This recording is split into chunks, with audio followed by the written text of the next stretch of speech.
Right, so first of all we'll start with the paper bag and we'll go for green lentils. So all you need to do is just fill it up like so. We put on the scales, we find the items, so we click on paper bag first. In this case it's green lentils. So all that will do is simply print out a label, stick it to the bag, however you like, and then you just take it to the till to be scanned. Okay, and so now we've got the empty container. It's still quite simple to do, but you need to weigh the jar first, just so when you fill the contents in the jar, it's not weighing both the contents and the jar.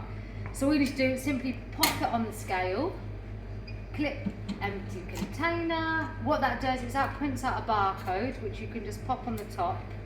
So if you do reuse this jar again, all you need to do is just fill your goods. You don't need to bother weighing it again.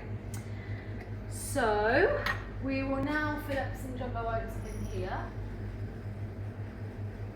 Like so, pop the lid on top, and scan this barcode first. Okay. So what that has done is that is taken off the weight of the jar, and then all you do is simply, like you did with the paper bag, pop it on here. Cereals and flakes, jumbo oats, pop that on the jar and take it to the till.